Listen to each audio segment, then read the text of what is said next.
Lockport, Illinois is located 30 miles southwest of Chicago in the Des Plaines River Valley. Lockport played a key role in opening the Midwest to settlement in the early 19th century. Industry and commerce flourished in Lockport with mills and warehousing for Midwest grains, livestock, shipbuilding, quarries, and a plethora of other businesses that utilized the newly constructed canal. Goods from New York to New Orleans could flow freely through an inland waterway, and Lockport, along with cities like Lamont, Joliet, Ottawa, LaSalle, and Peru, guided commerce between the Great Lakes and Mississippi watersheds. Another defining industry in Lockport's history was oil refining.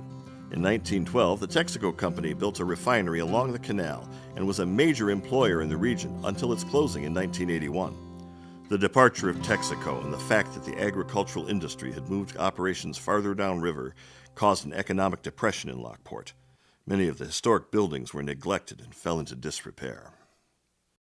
In the late 80s and early 90s, efforts were made by dedicated citizens like the Donnellys, Edelmans, Winters, Alves, Brzezinskis, and others to lift Lockport from this economic depression, and key organizations such as Main Street Lockport were formed to assist.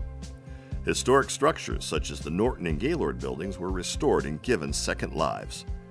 The downtown was recognized as a National Registered Historic District by the federal government, and cultural institutions like the National Trust for Historic Preservation, the Illinois State Museum, took up residence in the downtown. Unfortunately, this renaissance was short-lived as municipal leadership, a vital element to any city's development, waned. The city found itself tangled in political tribalism, and without leadership, Lockport's revitalization efforts came to a halt. Master plans collected dust on the shelves of City Hall, and the municipal infrastructure decayed as vision and funding faded. Fortunately, there was a remnant of the population that didn't give up hope, and one of those people was a resident named Stephen Streit. Streit first moved to Lockport in the early 90s after serving as a machinist in the United States Navy. He graduated from the School of the Art Institute of Chicago with a degree in visual communication. In 2000, he married a Romeoville girl named Wendy Allison, and today they have 2 daughters attending school in Lockport. In 1999, he created his marketing and branding business called O Design, which Steve continues to run full-time, building brand identities, packaging, products, and trade show exhibits for numerous Chicagoland companies. As a volunteer on the Main Street and Lockport Chamber boards, Streit understood that revitalization of historic Lockport would never happen without focused municipal leadership. With no political experience, he ran for the office of mayor, and in 2013 was elected to lead the city council. Streit's first order of business was to end the contentious tone and bring respect, cooperation, and pragmatism to council meetings. Next, capital and strategic plans were hammered out that included sensible growth in the city, so revenues could be generated to fund the desperately needed infrastructure upgrades in Lockport. Mayor Streit led the effort to acquire burned-out properties along State Street in order to clean up the downtown.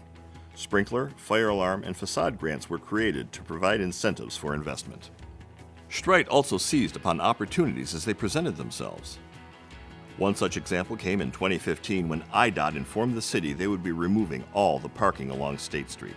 Knowing that this would be the end of the pedestrian-friendly downtown Lockport had been working towards for years, Streit offered up an alternative plan which allowed room for the new turn lanes, but also preserved the on-street parking. IDOT agreed to the plan. Mayor Streit and the City Council took further advantage of the situation, and while the road was torn up by IDOT, installed new utilities and paid the difference to install beautification upgrades to the streetscape. Along with fixing infrastructure, Mayor Streit focused on another development tool. If you have an underdeveloped downtown, you need to bring in the people of passion who are going to, make it fun and interesting. So in 2013, we started the Summer Art Series, which was meant to bring vitality back into the downtown, and we could then leverage that energy to attract private investment. Events like the Steampunk Weekend and the Great Midwestern Ballet went beyond the typical provincial festival. Streit volunteered his personal skill set and created the graphics and promotional materials that would make these events successful. He teamed up with Amazing Fantasy Comics, a Lockport business, and co-created the Collector Card Scavenger Hunt, which mixed Lockport historical figures with science fiction. Streit proposed designs for murals and sculptures to brighten up the downtown and raised funds from the business community to see them come to fruition. The mayor partnered with the White Oak Library and created the graphics for Comicopolis, a pop culture convention now entering its 4th year.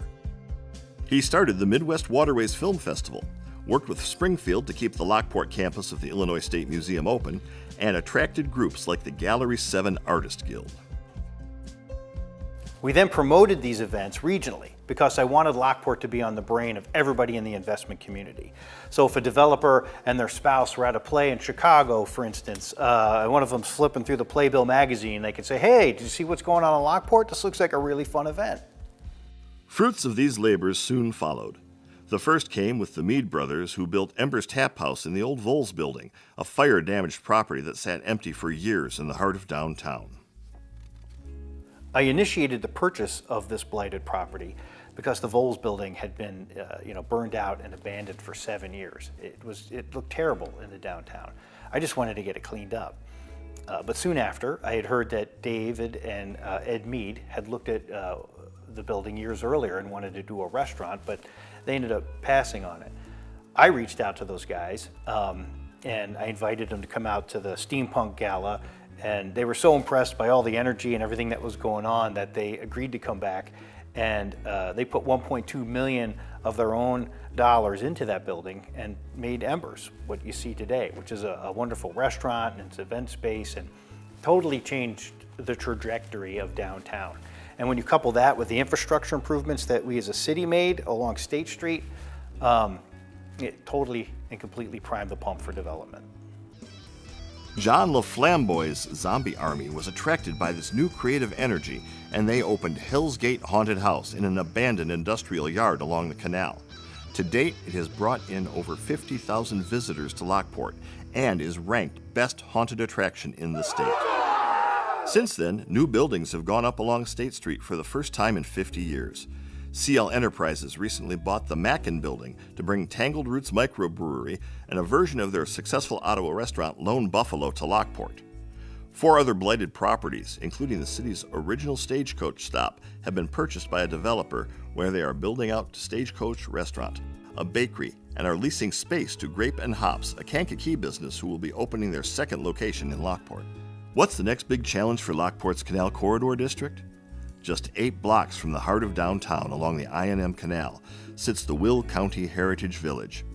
Across from it, there's an empty brownfield that was once the Texaco oil refinery. Zoning and EPA restrictions have destined the property for industrial use, but the mayor is dedicated to ensuring the future use is complementary to the downtown and canal corridor.